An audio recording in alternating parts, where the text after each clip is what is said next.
Hola, ¿qué tal todos? Bienvenidos a este programa especial Ecuador. Estamos contigo en Clímax de NTN 24. Una semana después del terremoto que dejó más de 600 muertos, siguen las labores de rescate y la ayuda humanitaria de varios países que mantienen sus ojos puestos en Ecuador. Ciudadanos y autoridades, entre el dolor y la esperanza, comienzan a pensar en la reconstrucción de las ciudades afectadas y los planes de una nueva vida. 60 segundos de angustia. 60 segundos en los que a miles de familias les cambió la vida. En Ecuador, la naturaleza mostró su furia y la tierra lo sintió. Miles lo vivieron. Era 16 de abril, el reloj marcaba las 6:58 de la tarde. La tierra se estremeció con una magnitud de 7,8 grados en la escala de Richter. Pedernales, Portoviejo y Manta sintieron con más rigor el movimiento telúrico, considerado por el propio gobierno como la peor tragedia de los últimos 70 años en Ecuador.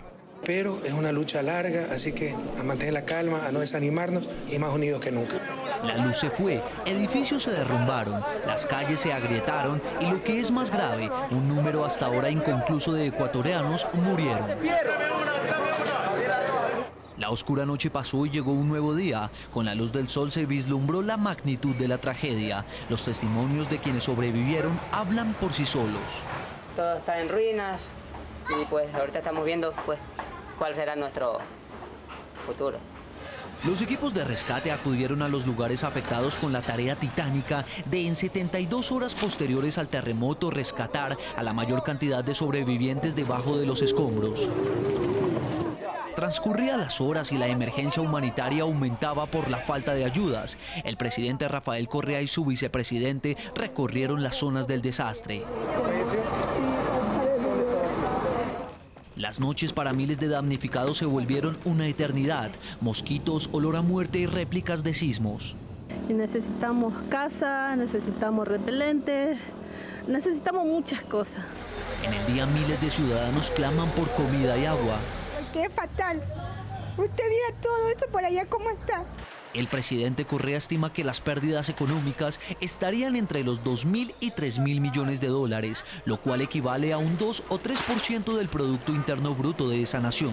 Las imágenes aéreas dan cuenta cuál es el panorama de estas localidades, que antes del pasado sábado eran consideradas bellos balnearios. En Ciudad de México saludamos a Ricardo Mena, jefe para las Américas de la Oficina de las Naciones Unidas para la Reducción del Riesgo de Desastres. Gracias por estar con nosotros. Queremos preguntarle en primer lugar, luego de esta catástrofe ocurrida en Ecuador por el terremoto, ¿qué mensaje y experiencia le deja a las ciudades de América Latina de cómo manejar una calamidad como esta? Hola Harry, encantado de estar nuevamente en el programa. Mire, este terremoto en la costa ecuatoriana deja una serie de lecciones para las ciudades porque digamos que en términos generales todas las ciudades que están ubicadas a lo largo de la costa del Pacífico en Latinoamérica de una u otra manera sufren la exposición frente a la actividad sísmica y en algún momento en el futuro unas más que otras tendrán la lamentable situación de enfrentarse a situaciones como las que estamos viviendo ahora mismo en Ecuador. Entonces yo creo que es un renovado llamado para que las ciudades trabajen su exposición y riesgo frente a eventos sísmicos de manera planificada y de manera organizada, de tal manera que cuando este tipo de eventos ocurran se pueda minimizar el impacto que estos generan. Y esto tiene que ver no solamente con la capacidad de las ciudades para hacer las tareas de búsqueda y rescate y para prestar la ayuda humanitaria a la población afectada, tiene que ver también con muchos temas relacionados con el ordenamiento territorial, el uso de normas y códigos de construcción sismorresistente que deben ser aplicados de manera consistente y prácticas constructivas que quienes se dedican al sector de la construcción tienen que aplicar para asegurarse que las viviendas y la infraestructura que está en esos lugares tenga suficiente robustez para poder soportar las cargas sísmicas de este tipo de eventos. Señor Mena, ¿y qué tan preparada en este momento podría estar América Latina para situaciones de esta magnitud?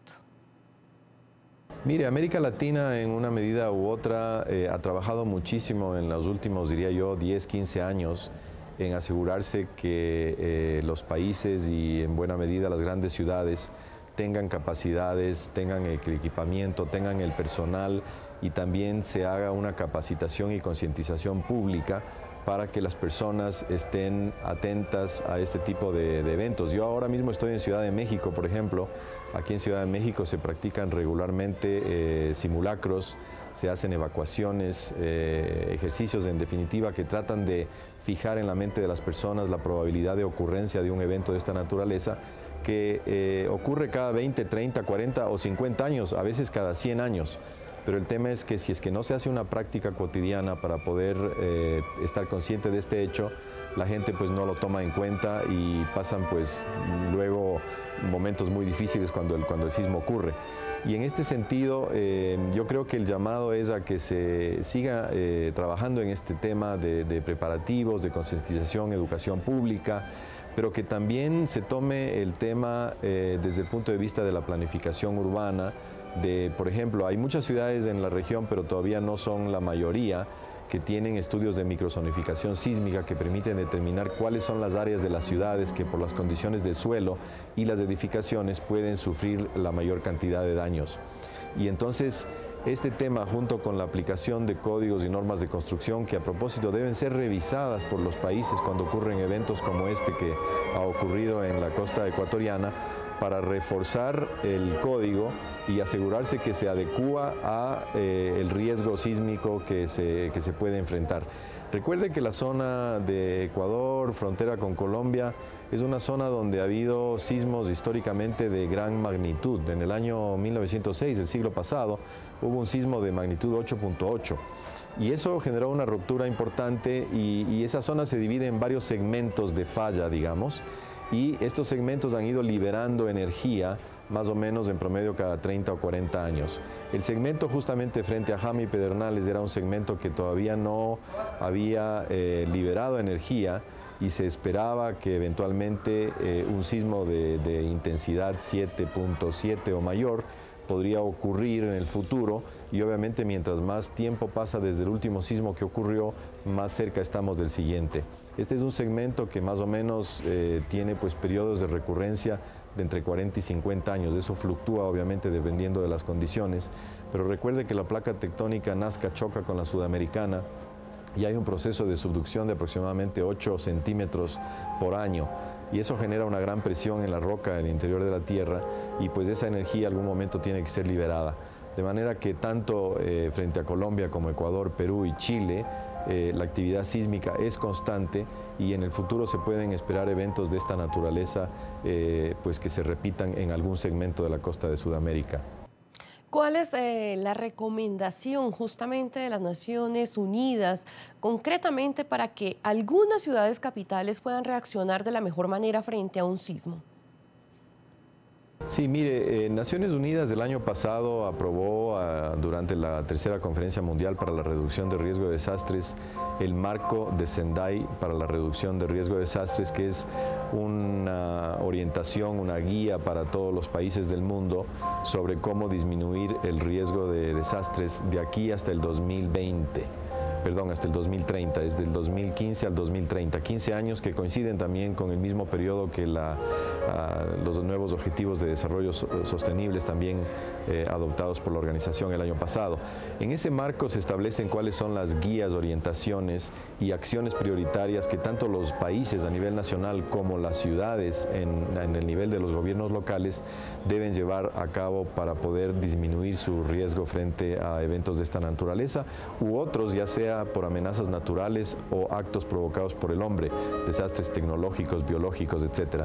Entonces, esas 4 áreas prioritarias que ha identificado el marco de Sendai se refieren, por ejemplo, a conocer mejor el riesgo de desastre, tener acceso a evaluaciones de riesgo y poder contar con la información necesaria para toma de decisiones adecuadas y definición de políticas públicas que permitan fortalecer la capacidad de las ciudades y los países para enfrentar este tipo de eventos.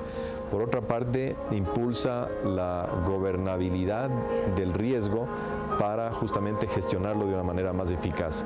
Y este es un tema que atañe no solamente al Poder Ejecutivo, sino también al Poder Legislativo y Judicial y a toda la sociedad. Hay que buscar una colaboración colaboración conjunta, estrecha, de todos los actores de la sociedad que tienen que ver con este tema, sociedad civil, el sector técnico, científico y académico, el sector privado, por supuesto, y los grupos comunitarios. Luego, el marco propone como tercera prioridad invertir más en la resiliencia y en la reducción del riesgo de desastres. Y obviamente tanto la inversión pública como privada debe ser sensible al riesgo para que lo que se invierte pues sea duradero, sea perdurable y permita avanzar en el desarrollo de manera sostenida. Y finalmente el marco invita a que los países también sigan fortaleciendo sus capacidades de preparativos y respuesta, pero que también hagan el trabajo preventivo para la reconstrucción y recuperación, con el concepto de reconstruir con transformación, para evitar que se regeneren los riesgos del pasado y se evite generar nuevos riesgos. El Ecuador tiene ahora, en medio de esta tragedia que es muy lamentable, tiene también una oportunidad, la oportunidad de reconstruir las zonas afectadas y reconstruirlas de tal manera que si es que ocurriese un sismo de acá a 40 años o 50 de nuevo en esa zona, los daños sean mucho menores y el impacto sobre la vida humana, sobre las actividades económicas y el medio ambiente sean muchísimo menores de los que han sido en esta ocasión. Señor Ricardo Mena, gracias por su valioso aporte a Clímax. Muchísimas gracias a usted, Harriet, de nuevo un abrazo.